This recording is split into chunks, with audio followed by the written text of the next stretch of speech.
of the webinar is COVID-19 is a wake-up call for us to rebuild the structure of fractured world. It is therefore essential that the world begins to accept new norms and factors for environment and sustainable biosphere. It is important for us to recognize the significance of sustainability, which is no longer about doing less harm. It is all about doing better and improved. If we are able to integrate the simple measures reducing our greed, we are able to drive the positive change that climate needs from us. We already have learned so much in lockdown period. इस pandemic fight में हमने women के role को global platform पर बहुत सशक्त होते देखा है। न्यूजीलैंड की प्राइम मिनिस्टर जेसिंडा अर्डन हो या जर्मनी की चांसलर एंगेला मर्केल, इनके कुशल प्रबंधन एवं दूरगामी सोच व निर्णय से जब इतनी बड़ी आपदा से लड़ा जा सकता है, तो विकासशील देशों की कुछ बुनियादी जरूरतों में भी हम नारियों का रोल निर्णायक हो सकता है। बात एजुकेशन की हो या एनवायरनमेंट की, बड़े बदलावों की शुरुआत बॉटम लेवल से ही होती है। इसी के साथ मैं आमंत्रित करना चाहूंगी हिंदू कॉलेज के हमारे मैनेजर सर श्री अमित कोठीवाल जी को। वो आए कृपया। That is also part of education. Doesn't mean वो मैथ्स पढ़ा दिया, ये पढ़ा दिया. Social responsibility is also very important. ऐसा मैं सोचता हूँ. Thirdly, we are talking about the role of women. Of course, like I said, women are doing well.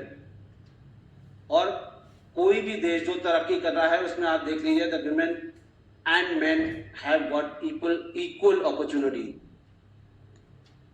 If equal opportunity is given, then I see no reason why men and women should have any difference.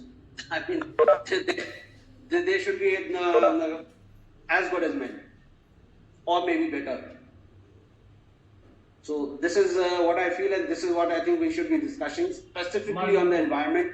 I think आप लोग थोड़ा सा हमको बताइए आपके क्या विचार हैं. With that, I think I will try. Generations consisting of thousands of people, and by people I specifically mean if they are girls, the entire families of these thousands of girls. What we have to do is a very, very simple thing.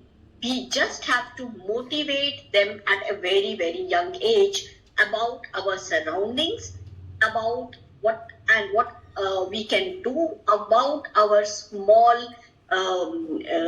inputs that we can think of, providing to these young students, to these small connected families.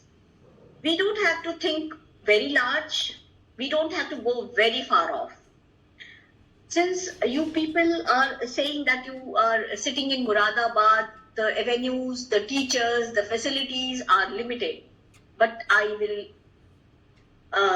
tell you, this pandemic has brought up. राष्ट्रीय शिक्षा नीति, ये इस मामलों पर बहुत गंभीरता से उन्होंने इस पर विचार किया है कि जब हम संपूर्ण विकास की बात करें तो हमें भारतीय परिप्रेक्ष्य को ध्यान में रखना पड़ेगा, भारतीय मूल्यों को ध्यान रखना पड़ेगा। शिक्षा का आधार हमारी बोलने वाली भाषा होनी चाहिए, ताकि एक गिवन भाषा, जैसे कि सरिता जी ने कहा, इम्पोज लैंग्वेज या इम्पोज एजुकेशन, वो नहीं होना चाहिए, बल्कि एक सोच हमारी जो है वो भारत की ओर होना चाहिए। कैसे हम भारत को सशक्त, आत्मनिर्भर बनाएं, कैसे हम भारत को एक ऐसा राष्ट्र बनाएं जो दुनिया को कुछ दे सके। ज्यादा से ज्यादा उस दिशा में प्रयास करें कि जिसमें हमारी जो बच्चियां हैं, जो बेटियां हैं, वो पढ़ें, वो और आगे बढ़े और आगे जाएं। जितना वो मजबूत होंगी, जितना वो शिक्षित होंगी, जितना जिम्मेदारियां वो संभालेंगी, तो मैं समझता हूं कि उससे हमारा समाज और देश आगे बढ़े। आप सभी जानते हैं कि शिक्षा 3 प्रकार की होती है। एक औपचारिक शिक्षा, एक अनौपचारिक शिक्षा और एक निरौपचारिक शिक्षा। औपचारिक शिक्षा वही शिक्षा है, हम कॉलेज जाते हैं, एक हमारा पर्टिकुलर सिलेबस है, हम उस सिलेबस को पूरा करते हैं, परीक्षा देते हैं, डिग्री लेते हैं, औपचारिक शिक्षा कहलाती है। अनौपचारिक शिक्षा क्या कहलाती है? अनौपचारिक शिक्षा है, मैं समझता हूं कि जितनी बताई जाए उतनी कम है। डॉक्टर अलका रानी जी के संयोजकत्व में वेबिनार बहुत अच्छी तरीके से संपन्न हुई। हमारी कीनोट स्पीकर, नदियों को भारतीय संस्कृति में देवतुल्य सम्मान देकर पूजा जाता है। सुबह स्नान करते समय उसमें नाम लेने से मात्र मुक्ति प्राप्त होने की परिकल्पना हमारे शास्त्रों में की गई। वेदों में जल की शुद्धि के कई उपाय बताए गए हैं। उसमें से एक उपाय ये भी बताया गया है कि जलों को रोग मुक्त करने के लिए हवन का एक साधन भी है। भारतीय जीवन शैली द्वारा जल शुद्धि वर्तमान समाज में इस तथ्य से अनभिज्ञ है कि बर्तनों के निर्माणों में विभिन्न प्रकार के प्रदूषणों का विस्तार वायुमंडल में हुआ है। The conditions in the urban areas are comparatively better, but in rural areas, still conditions are worse. Particularly, we have to do a lot for women. As far as environment and cleanliness is concerned, the students must be aware from the व्यक्ति तक ये शिक्षा पहुंचे, उस पर इसको ध्यान दिया गया है। और ये कई स्तर पर शिक्षा बांटी गई है, जो कि 5+3+3+4 के स्तर पर बांटी गई है। ये इसमें जो है प्राइमरी स्टेज है। प्राइमरी स्टेज में क्या है कि पहले बच्चा जो होता था, बच्चा पहले खेलने में ज्यादा रुचि लेता था, स्कूल कम जाता था। लेकिन अब क्या है कि अब शिक्षा को उस तरह का बना दिया गया है कि बच्चा स्कूल में जाकर सीखे, बच्चे स्कूल जाए और सीखे। States, the status of women is quite different due to the prevailing geographical conditions. The women, they are mostly involved in more physical activities outside their homes, like collection of fuel wood, to work in the fields. They have to rear the animals, and they have to engage in other activities like making of the artifacts and sewing and making the shawls and mats and so other things. So they play a vital role, and you can say a bridge between conserving the biodiversity and restoring it, and to earn the income from the same sources as well.